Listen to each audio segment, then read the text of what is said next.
ತುಮಕೂರಿನಲ್ಲಿ ಸುರೇಶ್ ಗೌಡ ಹೊಸ ಬಾಂಬ್ ಅನ್ನ ಸಿಡಿಸಿದ್ದಾರೆ. ಮೈತ್ರಿಯಲ್ಲಿ ಬಿರುಗಾಳಿಯನ್ನ ಹಾಗಾದ್ರೆ ಎಬ್ಬಿಸುತ್ತಾ ಈ ಬಾಂಬ್ ಅನ್ನೋ ಪ್ರಶ್ನೆ ಎದುರಾಗಿದೆ.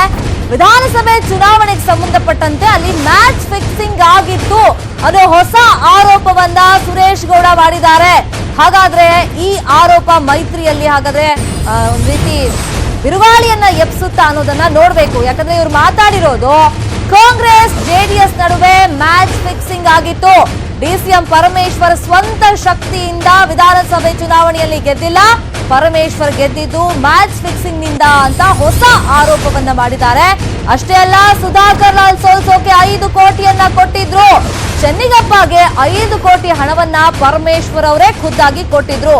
ಚೆನ್ನಿಗಪ್ಪ ಜೆಡಿಎಸ್ ಜಿಲ್ಲಾಧ್ಯಕ್ಷ 5 ಕೋಟಿಗೆ ಮ್ಯಾಚ್ ಫಿಕ್ಸಿಂಗ್ ಅನ್ನ ಮಾಡ್ಕೊಂಡಿದ್ರು ಅನ್ನೋ ಹೊಸ ಆರೋಪವನ್ನ ಸುರೇಶ್ ಗೌಡ್ರು ಮಾಡಿರೋದ್ರಿಂದ ದೋಸ್ತಿಗಳ ಮಧ್ಯದಲ್ಲಿ ಈ ವಿಚಾರ, ಈ ಬಾಂಬ್ ಯಾವ ರೀತಿ ಸ್ಫೋಟಗೊಳ್ಳುತ್ತೆ ಅನ್ನೋದನ್ನ ನೋಡ್ಬೇಕು. ತಮ್ಮದೇ ಪಕ್ಷದ ಅಭ್ಯರ್ಥಿಯನ್ನ ಚೆನ್ನಿಗಪ್ಪ ಸೋಲ್ಸ್ಬಿಟ್ಟಿದ್ರು. 5 ಕೋಟಿ ಹಣವನ್ನ ಪರಮೇಶ್ವರ್ ಅವರಿಂದ ಇಸ್ಕೊಂಡು ಅಂತ ಈಗ ಆರೋಪವನ್ನ ಮಾಡಲಾಗ್ತಾ ಇರೋದು. ಇನ್ನೊಂದು ಕಡೆ ಗ್ರಾಮಾಂತರ ಕ್ಷೇತ್ರದಲ್ಲೂ ಕಾಂಗ್ರೆಸ್ ಫಿಕ್ಸಿಂಗ್ ಆಗಿತ್ತು. ಗೌರಿಶಂಕರ್ ಗೆಲ್ಸೋಕೆ ಡಮ್ಮಿ ಅಭ್ಯರ್ಥಿಯನ್ನ ಹಾಕಲಾಗಿತ್ತು ಅಂತ ಆರೋಪ ಮಾಡಿದ್ದಾರೆ. ಕಾಂಗ್ರೆಸ್ ಇಂದ ಡಮ್ಮಿ ಅಭ್ಯರ್ಥಿಯನ್ನ ಹಾಕಲಾಗಿತ್ತು. ಚೆನ್ನಿಗಪ್ಪ ಜೊತೆ ದೇವೇಗೌಡರು ಕೂಡ ಸೇರ್ಕೊಂಡಿದ್ರು. ಚೆನ್ನಿಗಪ್ಪ 5 ಕೋಟಿ ಇಸ್ಕೊಂಡಿದ್ದು ಕುಮಾರಸ್ವಾಮಿಗೆ ಹಾಗಾದ್ರೆ ಗೊತ್ತಿಲ್ವಾ ಅಂತ ಸುರೇಶ್ ಗೌಡ್ರು ಕೇಳಿದ್ದಾರೆ. ಮ್ಯಾಚ್ ಫಿಕ್ಸ್ ಮಾಡಿ ದುಡ್ಡು ಕೊಟ್ಟು ಕಳಿಸಿದ್ರು. ಜೆಡಿಎಸ್ ಸುಧಾಕರ್ ಲಾಲ್ನ ಬೀದಿ ಬಿಕಾರಿ ಮಾಡಿಬಿಟ್ರು. ಕೊರಟಗೆರೆಯಲ್ಲಿ ಸುರೇಶ್ ಗೌಡ ಗಂಭೀರ ಆರೋಪವನ್ನ ಈ ರೀತಿ ಮಾಡಿದ್ದಾರೆ. ದುಡ್ಡು ಇಸ್ಕೊಂಡಿದ್ರು, ಮ್ಯಾಚ್ ಫಿಕ್ಸಿಂಗ್ ಅನ್ನ ಮಾಡಿದ್ರು. ಈ ಮುಖಾಂತರವಾಗಿ ತಮ್ಮ ಸ್ವಂತ ಶಕ್ತಿಯಿಂದ ಪರಮೇಶ್ವರ್ ಅವರು ಗೆದ್ದಿದ್ದಲ್ಲ, ಇದು ಮ್ಯಾಚ್ ಫಿಕ್ಸಿಂಗ್ ಆಗಿತ್ತು ಅಂತ ಸುರೇಶ್ ಗೌಡ್ರು ಆರೋಪವನ್ನ ಮಾಡಿರೋದು. ಸೋಲ್ಸಿದ್ ಯಾರು ಅನ್ಕೊಂಡಿದ್ದೀರಾ? ಜೆಡಿಎಸ್ ಅವರೆಲ್ಲ ಕಾಂಗ್ರೆಸ್ ಅವರು ಸೋಲ್ಸಕ್ ಆಗ್ತಿರಲಿಲ್ಲ. ಇವತ್ತು ಅವ್ರು ಏನ್ ಮಾಡೋರು ಗೊತ್ತಾ? ಪರಮೇಶ್ ಸಾಹೇಬ್ರು ಜನ ಹೇಳೋದು, ನಾನು ಹೇಳ್ತಿಲ್ಲ. 5 ಕೋಟಿ ರೂಪಾಯಿನ ಚೆನ್ನಿಗಪ್ಪನ್ ಕೊಟ್ಟು ಆ ಜೆಡಿಎಸ್ ಅಲ್ಲಿದ್ದಂತ ಕೋಲಾರ ಹೋಬಳಿ ಈ ಕಡೆ ಇದ್ದವ್ರನ್ನೆಲ್ಲ ಮ್ಯಾಚ್ ಫಿಕ್ಸ್ ಮಾಡಿ ಕೇಳ್ಕೊಳ್ರಿ. ಆ ಚೆನ್ನಿಗಪ್ಪ ಅವೆಲ್ಲ ಸೇರ್ಕೊಂಡವ್ರೆ, ದೇವೇಗೌಡರು ಸೇರ್ಕೊಂಡವ್ರೆ. ಯಾಕೆಂದ್ರೆ ಪರಮೇಶನ ಇಲ್ಲಿ ಗೆಲ್ಸಿದ್ರೆ ಕಾಂಪಿಟೇಷನ್ ಮುಖ್ಯಮಂತ್ರಿಗೆ ಹಾಕ್ಲಿ, ಸಿದ್ದರಾಮಯ್ಯ ತಪ್ಪಿಸ್ಬೇಕು ಅಂತ ಹೇಳಿ ಚೆನ್ನಿಗಪ್ಪ 5 ಕೋಟಿ ರೂಪಾಯಿ ಇಸ್ಕೊಂಡು ದೇವೇಗೌಡರು ಗೊತ್ತಿರ್ಲಿಲ್ವಾ? ಎಲ್ಲಾರು ಜೆಡಿಎಸ್ ಅವ್ರನ್ನೆಲ್ಲ ಗೌಡ್ರನ್ನೆಲ್ಲ ಕಾಂಗ್ರೆಸ್ಗೆ ಪರಮೇಶ್ ಜೊತೆ ಕಳಿಸಿದಾಗ ದೇವೇಗೌಡರು ಗೊತ್ತಿರ್ಲಿಲ್ವಾ? ಸ್ವಾಮಿ ಕುಮಾರಣ್ಣನ್ ಗೊತ್ತಿರ್ಲಿಲ್ವಾ?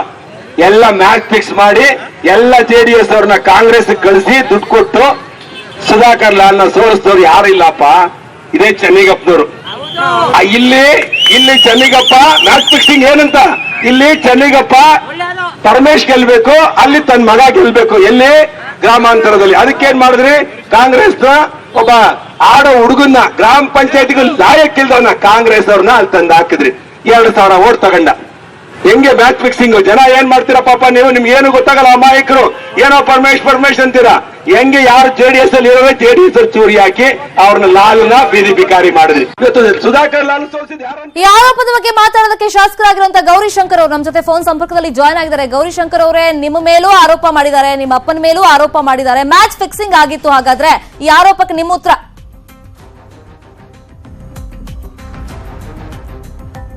ಗೌರಿಶಂಕರ್ ಅವರ ವಾಯ್ಸ್ ಕೇಳ್ತಾ ಇದೆಯಾ? ಓಕೆ, ಮತ್ತೊಮ್ಮೆ ಸಂಪರ್ಕ ಮಾಡೋಣ. ಇನ್ನು ಈ ಆರೋಪ ಮಾಡಿರುವಂತ ಸುರೇಶ್ ಗೌಡ್ರು ಕೂಡ ನಮ್ಮ ಜೊತೆ ಜಾಯ್ನ್ ಆಗಿದ್ದಾರೆ, ಫೋನ್ ಸಂಪರ್ಕದಲ್ಲಿ ಇದ್ದಾರೆ. ಸುರೇಶ್ ಗೌಡ, ನಿಮ್ಮ ಹತ್ರ ಪ್ರೂಫ್ ಇದೆಯಾ ನಿಮ್ಮ ಆರೋಪಕ್ಕೆ? ರಾಜಕಾರಣದಲ್ಲಿ ಏನಮ್ಮ ಪ್ರೂಫ್ ಮತ್ತೊಂದಿಲ್ಲ, ಸತ್ಯನೇ. ಯಾರು ಹೇಳಿದ್ದು ಹಾಗಾದ್ರೆ ನಿಮ್ಗೆ ಈ ರೀತಿ ಮ್ಯಾಚ್ ಫಿಕ್ಸಿಂಗ್ ಆಗಿತ್ತು ಅಂತ? ಪರಮೇಶ್ವರ್ ಅವರು ಈಶ್ವರನ ಹೆಸರು ಇಟ್ಕೊಂಡಿದ್ದಾರೆ. ಬಂದ್ಬಿಟ್ಟು ಈಶ್ವರನ್ ದೇವಸ್ಥಾನ ಪ್ರಮಾಣ ಮಾಡ್ಬಿಟ್ಟು ನಾನು ಚೆನ್ನಿಗಪ್ಪನ್ಗೆ ಹಣ ಕೊಟ್ಟು ಇಲ್ಲಿ ಅಲ್ಲಿರೋರ್ನೆಲ್ಲ ಜೆಡಿಎಸ್ ಅವ್ರನ್ನೆಲ್ಲ ಕಾಂಗ್ರೆಸ್ ಕರ್ಸ್ಕೊಂಡು ಗೆದ್ದಿಲ್ಲ ಅಂತ ಹೇಳ್ಬಿಟ್ಟು ಪ್ರಮಾಣ ಮಾಡ್ಬಿಡ್ಲಿ. ನಾನ್ ಸತ್ಯನೇ ಹೇಳೋದು, ನಾನ್ಯಾಕೆ ಸುಳ್ಳು ಹೇಳೋಣ? ನಾನ್ ರಾಜಕಾರಣ ಮಾಡೋದು, ನೈತಿಕತೆ ಇಟ್ಕೊಂಡು ರಾಜಕಾರಣ ಮಾಡೋರು. ಆರೋಪ ಮಾಡಿ ಮಸಿ ಬೆಳೆದು ರಾಜಕಾರಣ ಮಾಡೋದು ಬೇಕಾಗಿಲ್ಲ ನಮ್ಗೆ. ಅದ್ರಿಂದ ನಾನು ಹೇಳಿದ್ದು 100% ಸತ್ಯ. ಅವ್ರು ಬೇಕಾದ್ರೆ ಪರಮೇಶ್ವರ ದೇವಸ್ಥಾನ ಮುಂದೆ ಪ್ರಮಾಣ ಮಾಡ್ಲಿ. ದೇವ್ರು ಈ ದೇಶದಲ್ಲಿ ನಂಬಿಕೆ ಇರೋ ದೇವ್ರ ಮೇಲೆ ರಾಜಕಾರಣಿಗಳು ಎದ್ರ ದೇವ್ರಿಗೊಬ್ಬರಿಗೆ, ಜನಗಳಿಗೂ ಎದ್ರಲ್ಲ ಇವತ್ತು. ಅದರಿಂದ ನಾನು ಸ್ಪಷ್ಟವಾಗಿ ಹೇಳಿದ್ದೇನೆ, ಪರಮೇಶ್ವರ್ ಅವರು ತುಮಕೂರು ಜಿಲ್ಲೆಯಲ್ಲಿ ಮ್ಯಾಚ್ ಫಿಕ್ಸ್ ಮಾಡೇ ಗೆದ್ದಿದ್ದು. ಯಾವ ದೇವಸ್ಥಾನ ಮುಂದೆ ಬೇಕಾದ್ರೆ ಹೇಳ್ತೀನಿ, ಯಾವ ಹೋಟ್ಲಲ್ಲಿ ಸೇರಿದ್ರು ಎಲ್ಲವನ್ನ ಬಿಚ್ಚಿಡ್ತೀನಿ ಇನ್ನೊಂದ್ 2 ದಿವಸದಲ್ಲಿ. ಡೀಲ್ ಬಗ್ಗೆನೂ ಹೇಳಿದ್ರಲ್ಲ, ಅದೇನದು? ಹೇಳಿದ್ನಲ್ಲ ಸತ್ಯ ಅದು ಅಂತ. ಕರೆಕ್ಟ್ ಟೈಮ್ ಅಲ್ಲಿ ಟಿವಿ ಮಾಧ್ಯಮದವ್ರನ್ನ ಪ್ರೆಸ್ ಮೀಟ್ ಮಾಡೇ ಹೇಳ್ತೀನಿ ಇದನ್ನ. ಅದನ್ನ ಭಾಷಣದಲ್ಲಿ ಹೇಳಿದ್ದೇನೆ, ಇನ್ ಮುಂದೆ ಪ್ರೆಸ್ ಮೀಟ್ ಮಾಡೇ ಬಿಡಿಸಿ ಹೇಳ್ತೀನಿ ನಾನು ಅದನ್ನ. ಸರ್, ಈಗ ನೀವೇನೋ ಓಪನ್ ಚಾಲೆಂಜ್ ಆಗ್ತಿದ್ದೀರಿ, ಪರಮೇಶ್ವರ್ ಅವ್ರು ಬರ್ಲಿ, ದೇವ್ರ ಮುಂದೆ ಪ್ರಮಾಣ ಮಾಡ್ಲಿ ಅಂತ. ಸೊ ನೀವು ಪ್ರಮಾಣ ಮಾಡಕ್ ಹಂಗ ರೆಡಿ ಇದ್ದೀರಾ? ಹೌದು ಇಂಥದ್ದಾಗಿದೆ, ಮ್ಯಾಚ್ ಫಿಕ್ಸಿಂಗ್ ಆಗಿದೆ ಅಂತ. ರೆಡಿ ಇದ್ದಾರೆ. ನನ್ನ ಅಲ್ಲೂ ಮ್ಯಾಚ್ ಫಿಕ್ಸ್ ಮಾಡಿ ಚೆನ್ನಿಗಪ್ಪನವ್ರನ್ನ ಡೀಲ್ ಏನಂತ ಅಂದ್ರೆ ಚೆನ್ನಿಗಪ್ಪನವರು JDS ಅಲ್ಲಿರೋರ್ನ ಎಲ್ಲರನ್ನ ಕಾಂಗ್ರೆಸ್ ಕಳಿಸ್ಬೇಕು. ಅದಕ್ಕೆ ಸೇವೆ ಮಾಡೋದಕ್ಕೆ ಪರಮೇಶ್ವರ್ ಅವರು ಇಲ್ಲಿ KPCC ಅಧ್ಯಕ್ಷರಾಗಿದ್ರು. ಆ ಸಂದರ್ಭದಲ್ಲಿ ಇಲ್ಲಿ ಎಚ್ ಲಿಂಗಪ್ಪನ್ಗೆ ಟಿಕೆಟ್ ತಪ್ಪಿಸಿ ಮತ್ತೆ ಕಲ್ಲಳ್ಳಿ ದೇವರಾಜ್ ಅವರಿಗೆ ಟಿಕೆಟ್ ತಪ್ಪಿಸಿ ಯಾರೋ ಒಬ್ಬ ಹಾಲ್ ಕುಡಿಯೋ ಹುಡುಗನ್ಗೆ ಇದನ್ನ ಅಸೆಂಬ್ಲಿ ಟಿಕೆಟ್ ನನ್ನ ಮೇಲೆ ಕೊಟ್ರು. ಯಾಕೆ ಕೊಟ್ರು ಅವರು? ಎಲ್ಲಿಂದ ತುರುವೇಕೆರೆಯಿಂದ ಕರ್ಕೊಂಬಂದ್ ಕೊಟ್ರು. ಯಾಕೆ ಮಾಜಿ ಶಾಸಕರಾಗಿದ್ದಂತ ಲಿಂಗಪ್ಪನವರಲ್ಲಿ 4 ಬಾರಿ ಚುನಾವಣೆ ಸ್ಪರ್ಧೆ ಮಾಡಿ ಗೆದ್ದಿದ್ರು. ಕಲ್ಲಳ್ಳಿ ದೇವರಾಜ್ ಅವರು 40 ವರ್ಷದಿಂದ ಕಾಂಗ್ರೆಸ್ ಅಲ್ಲಿ ಕೆಲಸ ಮಾಡ್ತಿದ್ರು. ಜಿಲ್ಲಾ ಪಂಚಾಯತಿ ಅಧ್ಯಕ್ಷರಾಗಿದ್ರು, ಜಿಲ್ಲಾ ಪಂಚಾಯತಿ ಸದಸ್ಯರಾಗಿದ್ರು, ಅವ್ರ ತಾಲೂಕ್ ಪಂಚಾಯತಿ ಅಧ್ಯಕ್ಷರಾಗಿದ್ರು. ಅವ್ರನ್ನ ಬಿಟ್ಟು ಇದು ತುರುವೇಕೆರೆಯಿಂದ ತಂದು ಕೊಡುವಂತದ್ದೇನಿದ್ದಾರೆ ರವಿ ಅವರಿಗೆ ಪ್ರಶ್ನೆ ಉತ್ತರ. ಈಗ ನೀವು ಆರೋಪ ಮಾಡ್ತಿದ್ರಲ್ಲ ಸುರೇಶ್ ಗೌಡ್ರೆ, ಅದ್ರಲ್ಲಿ ಗೌರಿ ಶಂಕರ್ ಅವರು ಕೂಡ ಇದ್ದಾರೆ. ಅವ್ರನ್ನ ಗೆಲ್ಸಕ್ ಡಮ್ಮಿ ಕ್ಯಾಂಡಿಡೇಟ್ ಹಾಕಿದ್ರು ಅಂತ. ಈಗ ಗೌರಿ ಶಂಕರ್ ಅವರು ಲೈನ್ ಅಲ್ಲಿ ಇದ್ದಾರೆ, ಅವ್ರನ್ನ ಕೇಳ್ಬೇಡ. ಗೌರಿ ಶಂಕರ್ ಅವರೇ ಸುರೇಶ್ ಗೌಡ್ರು ಗಂಭೀರ ಆರೋಪ ಮಾಡಿದ್ದಾರೆ ನಿಮ್ಮ ಬಗ್ಗೆ, ನಿಮ್ಮ ಅಪ್ಪನ ಬಗ್ಗೆ. ಸುರೇಶ್ ಗೌಡ್ರು ಲೈನ್ ಅಲ್ಲಿ ಇದ್ದಾರೆ, ಹೇಳಿ ಗೌರಿ ಶಂಕರ್ ಅವರೇ ನಿಮ್ಮ ಉತ್ತರ ಏನಿದೆ? ಸತ್ಯ ಹೇಳಿದ್ದೀನಿ. ಈಗ ಒಂದ್ ನಿಮಿಷ. ಈಗ ಆತಂದು ಹಲೋ ಹೇಳಿ ಸರ್, ಕೇಳ್ತಾ ಇದೆ. ಈಗ ಆತನ ನಡವಳಿಕೆ ನೀವು ಗಮನಿಸ್ತಾ ಇದ್ದೀರಾ? ಆತನ್ ಬರೀ ಹಿಟ್ ಅಂಡ್ ರನ್ ಪದ್ಧತಿ. ಎಸ್, ಈಗ ಕಟ್ ಮಾಡಿದ್ದಾರೆ ಅನ್ಸುತ್ತೆ ಲೈನ್. ಸುರೇಶ್ ಗೌಡ ಲೈನ್ ಅಲ್ಲಿ ಇದ್ದೀರಾ? ಕಾಲ್ ಕಟ್ ಮಾಡಿದ್ದಾರೆ. ಎಸ್, ಹೇಳಿ ಗೌರಿಶಂಕರ್ ಹೇಳಿ. ಈಗ ಅವ್ರದ್ದು ಹಿಟ್ ಅಂಡ್ ರನ್ ಪದ್ಧತಿ. ಆ ಮನುಷ್ಯ ಈಗ ಯಾವ ಪಾರ್ಟಿಯಿಂದ ಆರೋಪ ಮಾಡ್ತಾರಂತದ್ದು? ಬಿಜೆಪಿ. ಅವ್ರ ಭಾವನೆನೇ ಅಷ್ಟಲ್ವಾ ಮೇಡಮ್? ಅವ್ರ ಸೋತಿ ಹತಾಶೆ ಆಗಿ ಮನೋಭಾವ ಇದೆಯಲ್ಲ, ಆ ಮನೋಭಾವ ಇವತ್ತುವರೆಗೂ ಅವ್ರು ಸಹಿಸ್ಕೊಳಕ್ ಆಗ್ತಿಲ್ಲ. ಸೋಲಿನ ರುಚಿ ಇದೆಯಲ್ಲ, ತಿಳಿಸ್ಕೊಳಕ್ ಆಗ್ತಾ ಇಲ್ಲ ಅವರು. ಇಲ್ಲಿ ಯಾವ ಅಂಡರ್ಸ್ಟ್ಯಾಂಡಿಂಗ್ ಇಲ್ಲ, ನೇರವಾಗಿ ಚುನಾವಣೆ ಮಾಡಿದ್ದೇವೆ. ನಮ್ ತಾಲೂಕಿನಲ್ಲಿ ಈತನ ಬಗ್ಗೆ ಎಲ್ಲೋ ಒಂದ್ ಕಡೆ ದೊಡ್ಡ ಕಂಪ್ಲೇಂಟ್, ದಬ್ಬಾಳಿಕೆ, ದೌರ್ಜನ್ಯ, ದುರಹಂಕಾರ, ಬರೀ ಬಡವ್ರ ಮೇಲೆ ಕೇಸ್ ಹಾಕ್ಸುವಂತದ್ದು. ಇವ್ರು ಹೇಳ್ತಾರ ದೊಡ್ಡ ಅಭಿವೃದ್ಧಿ ಮಾಡ್ಬಿಟ್ಟಿದೀನಿ ಅಂತ ಹೇಳಿ. ಇವ್ರು ದೊಡ್ಡ ಅಭಿವೃದ್ಧಿ ಮಾಡಿದ್ರೆ ಇವ್ರು ಇನ್ನು 3ನೇ ಸರಿ ಜನ ಗೆಲ್ಸ್ಬೇಕಾಯ್ತು ಇವ್ರನ್ನಲ್ವೇ? 2 ವರ್ಷ ಇವ್ರಿಗೆ ಯಾವ ಮ್ಯಾಚ್ ಫಿಕ್ಸಿಂಗ್ ಇರ್ಲಿಲ್ಲ. ಯಾರೋ ಒಬ್ಬ ಡೈಮಿ ಕ್ಯಾಂಡಿಡೇಟ್ ಹಾಕೊಂಡ್ ಗೆಲ್ಸುವಂತ ಕೆಲಸ ಮಾಡ್ಕೊಂಡ್ ಬಂದಿದ್ ಇವ್ರು. ಎರಡು ಟೈಮ್ ಇವ್ರು MLA ಆಗಿದ್ದಾಗ ಯಾವ ಮ್ಯಾಚ್ ಫಿಕ್ಸಿಂಗ್ ಇರಲಿಲ್ಲ. ನಾನು ಇವ್ರು ಸೋಲ್ಸ್ಬೇಕಾಗದಾಗಲೇ ಮ್ಯಾಚ್ ಫಿಕ್ಸಿಂಗ್ ಬಂದ್ಬಿಡ್ತಾ. ನನಗೂ ಪರಮೇಶ್ವರ್ಗೆ ಏನು ಅಷ್ಟು ಟಚ್ಚು ಇಲ್ಲ ಅಲ್ಲಿ. ನೀವು ವಿಶ್ವಾಸ ಚೆನ್ನಾಗಿದೀವಿ ಅಷ್ಟೇ ಬಿಟ್ರು. ಈಗ ಕಾಂಗ್ರೆಸ್ ಅವ್ರು JDS ಮನೆಗೆ ಹೋದ್, JDS ಅವ್ರು BJP ಮನೆಗೆ ಹೋದ್ ಸಹಜ ಅಲ್ವ ವಿಶ್ವಾಸದಲ್ಲಿ. ಚುನಾವಣೆಗೂ ಸಂಬಂಧ ಇಲ್ಲ. ಆತ ಆರೋಪ ಮಾಡಿರೋದನ್ನ ನಾನು ಈಗ ಗಮನಿಸ್ತಾ ಇದ್ದೀನಿ. ಈ ವಿಚಾರವಾಗಿ ಈಗಾಗಲೇ ಎಲೆಕ್ಷನ್ ಕಮಿಷನರ್ಗೂ ಒಂದು ಕಂಪ್ಲೇಂಟ್ ಮತ್ತೊಮ್ಮೆ. ಈ ಮೊನ್ನೆ ಆಗ್ಲೇ JDS ನವ್ರು ಬಂದ್ಬಿಟ್ರೆ ದೊಣ್ಣೆ ತಗೊಳ್ಬಿಡಿ, ಹೊರದ್ಬಿಡಿ ಅನ್ನೋ ನಾಳೆ ಒಂದು ಒಂಥರ ಹುಚ್ಚು ಭ್ರಮಣೆ ಆಗ್ತದೆ ಮನುಷ್ಯನಿಗೆ.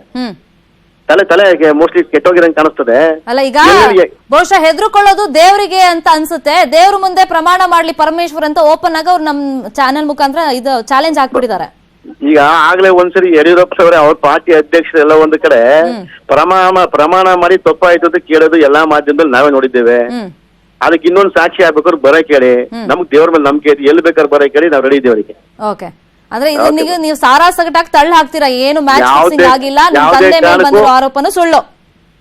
ಜನರು ರಿಜೆಕ್ಟ್ ಮಾಡೋರು ಇವ್ರನ್ನ ಅಷ್ಟೇ ಬಿಟ್ರೆ ವಿನ ಇಲ್ಲಿ ಯಾವ ಒಪ್ಪಂದನೂ ಇಲ್ಲ, ಯಾವ್ದು ಇಲ್ಲ ಅಷ್ಟೇ. ಎಲೆಕ್ಷನ್ ಟೈಮ್ ಅಲ್ಲಿ ಒಂದು ಬಾಂಬ್ ಹಾಕಿದ್ದಾರೆ ಅಂತ ಸುಳ್ಳು ಆರೋಪನ ಹಂಗಾದ್ರೆ ಇದು? ಸುಳ್ಳು 100% ಸುಳ್ಳು ಆರೋಪಗಳು. ಈಗ ಲಿಂಗಪ್ಪನ ಬಗ್ಗೆ ಮಾತಾಡ್ತಾರೆ ಪುಣ್ಯಾತ್ಮ. ಲಿಂಗಪ್ಪ ಪಾಪ ಎಲ್ಲ ಒಂದ್ ಕಡೆ ಕಾಂಗ್ರೆಸ್ ನಾಗಿದ್ರು, ಟಿಕೆಟ್ ಕೇಳವ್ರೆ. ಈಗ ಹೈಕಮಾಂಡ್ ಬಿಡಿ ದೊಡ್ಡ ಸಮುದ್ರ ಇದ್ದಂಗೆ ಕಾಂಗ್ರೆಸ್ ನವ್ರದ್ದು. ಅವ್ರು ಯಾರು ಟಿಕೆಟ್ ನಮ್ಮನ್ ಕೇಳಿ ಟಿಕೆಟ್ ಕೊಡ್ತಾರ ಕಾಂಗ್ರೆಸ್ ನಲ್ಲಿ ಅಲ್ವೇ? ಈಗ ಏನೋ ಚುನಾವಣೆ ಆಗಿ ರಿಸಲ್ಟ್ ಬಂದ್ಮೇಲೆ ಅನಿವಾರ್ಯವಾಗಿ ನಾವು ಮೈತ್ರಿ ಆಗ್ಬೇಕಾಯ್ತು ಅಷ್ಟೇ ಬಿಟ್ರೆ ವಿನ ಅದಕ್ಕಿಂತ ಮುಂಚೆ ನಾವು ಕಾಂಗ್ರೆಸ್ ನಾಯಕರಿಗೂ ನಮಗೂ ಎಲ್ಲೋ ಒಂದ್ ಕಡೆ ಎಣ್ಣೆ ಸಿಗಾಕಾಗಿದ್ದಂಗೆ ನಮ್ಮ ಮೈಸೂರು ಪ್ರಾಂತ್ಯ ಅಲ್ವೇ? ಇಷ್ಟೆಲ್ಲ ಇದ್ದಾಗ ಇವ್ರ ಆರೋಪಗಳು ಬರೀ JDS ವಿರುದ್ಧವಾಗಿ ಮಾತಾಡಿದ್ರಲ್ಲ, ಸ್ಟೇಟ್ಮೆಂಟ್ ಕೊಟ್ಟಿದ್ರಲ್ಲ. ಈಗಾಗಲೇ FIR ಆಗಿದಿಲ್ಲ ಮೇಡಮ್, ಅದೇ ವಿಚಾರವಾಗಿ FIR ಆಗಿದೆ. ಮತ್ತೆ ಈಗಾಗಲೇ 5 ಕೋಟಿ ರೂಪಾಯಿ ಅಂತ ಏನ್ ಇವರು ಹೇಳಿದಾರೋ ಅದ್ರ ಬಗ್ಗೆ ಇವರು ಆರೋಪನ ಸಾಬೀತುಪಡಿಸಲೇಬೇಕು.